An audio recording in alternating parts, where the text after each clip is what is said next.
Learning how to compose a theme is a good start, but what's the point if we don't know what to do with it? Today we'll learn how to transform any given theme into our first small piece, and get to know why these two musical forms were composers' bread and butter for centuries. Let's get to it. The classical simple binary form is made by the juxtaposition of two themes of the same length, which can be either simple or compound, and that are usually repeated. The first theme is considered tonally closed if it sounds in just one key and ends on a perfect or imperfect authentic cadence.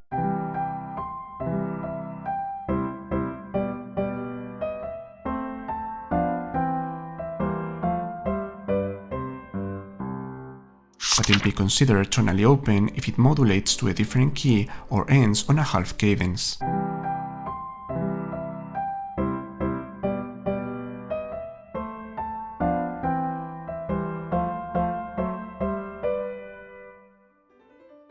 Harmonically, the second theme may behave in any of these three ways, always ending on a perfect authentic cadence. First, it may sound in the initial key all the way,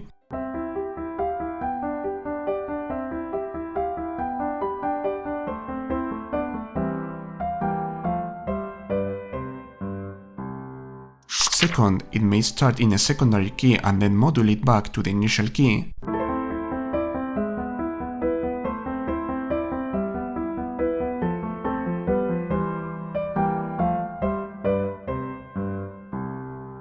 Or 3, it may simply stay in a secondary key all along.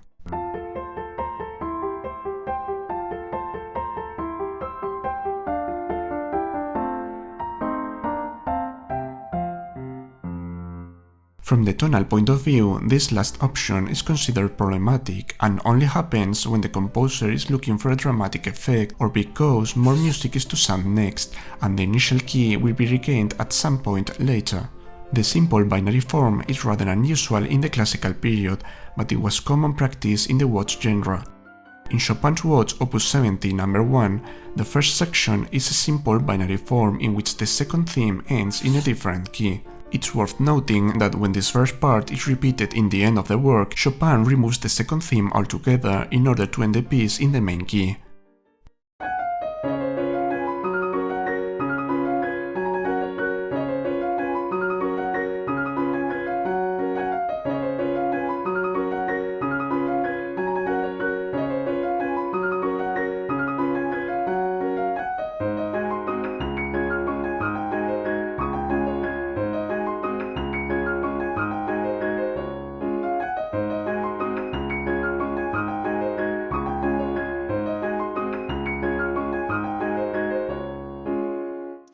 The simple binary form in the Baroque era is usually larger and presents two distinctive thematic units in the second part.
What I call the short rounded binary form is very similar to the simple binary form, but this time the second part is a kind of hybrid creature, which starts like something new but repeats the second half of the first theme near the end, either literal or varied.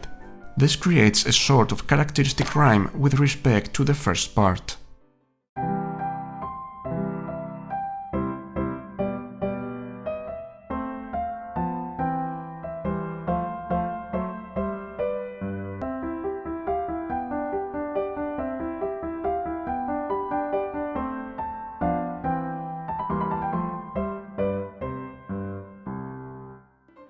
The short rounded binary form was extremely popular during the classical era, and we can find it in minuets but also in the episodes of the rondo form or as initial theme in the set of theme and variations.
In the Baroque era, the equivalent to the classical short-rounded binary form is a bit more complex, with two distinctive themes in the second part, out of which at least one of them presents modulations.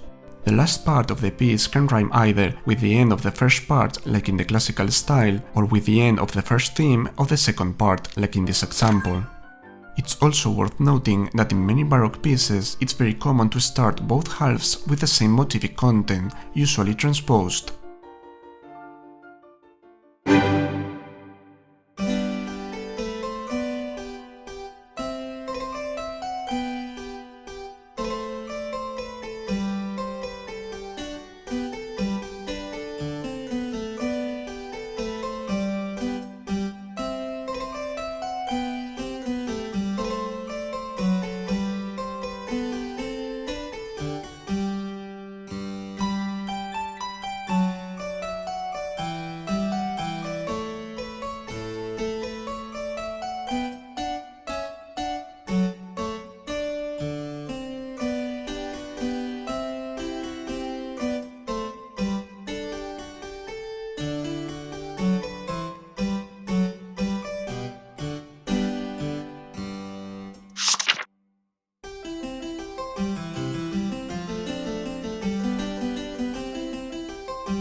In the rounded binary form, which some call the small ternary, the whole initial theme is brought back at the end of the second half. So in practice, we can transform any simple binary form into this by adding a da capo repetition of the first part.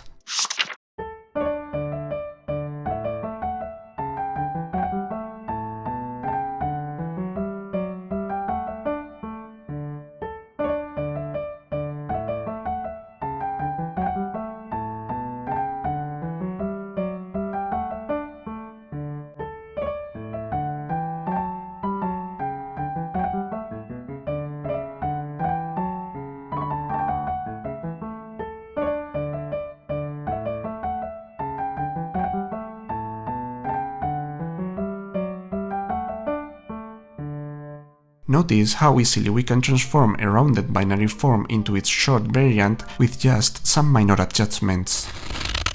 too many notes, Your Majesty. Exactly. Very well put. Too many notes. I don't understand.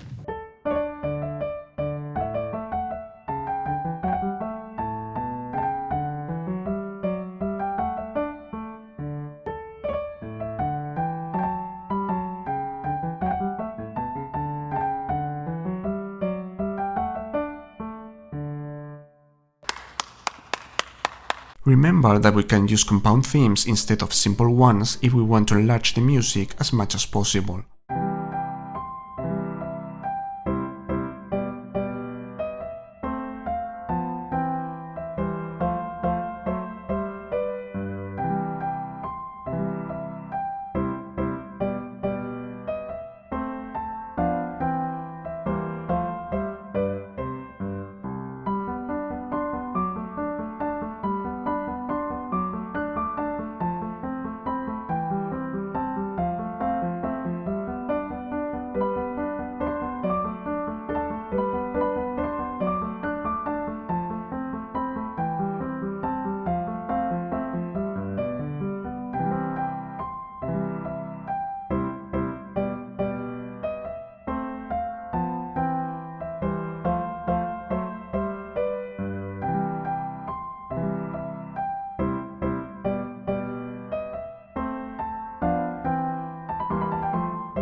The same principles apply in the Baroque rounded binary form, but as usual with two themes in the contrasting middle section instead of one.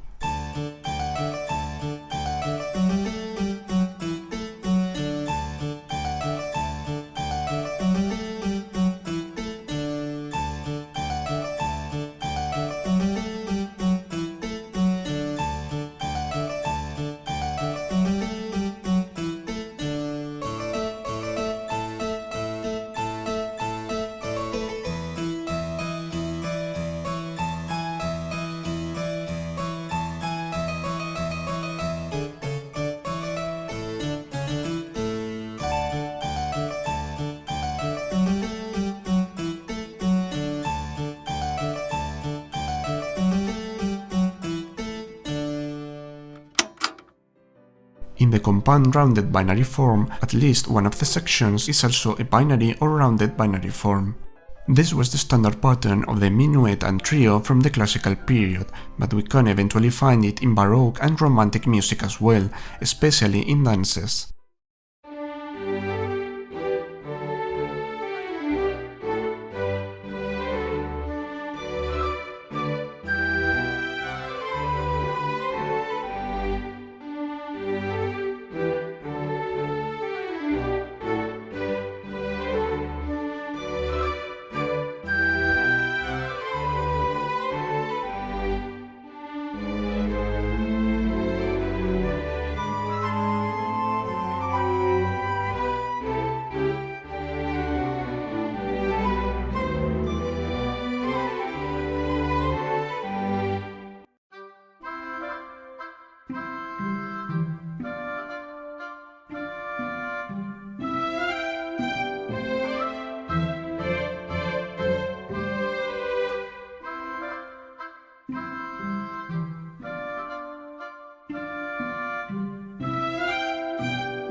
The next type was extensively used by Johann Sebastian Bach, and they call it the cyclical or tourné form.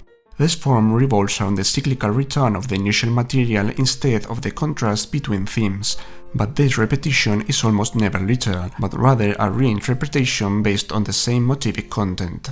From the tonal point of view, this particular form follows what some call the Baroque tour of keys model, in which instead of the classical polarity between two keys, we've got a continuous succession of keys within the initial diatonic scale.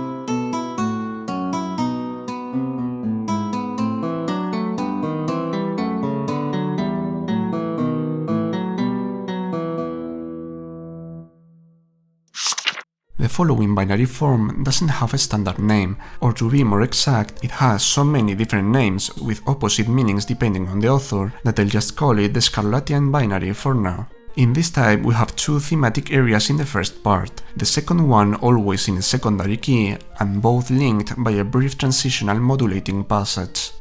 The second part is essentially a transposition of the first part following the reversed harmonic process. The first theme now sounds in the secondary key and the second one in the initial key.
If you made it this far and like what I do, consider supporting me on Patreon, where you can ask me anything or show me your music if you want to get feedback or a full review by me. That's all for now. Let me know if this video was helpful and see you next time.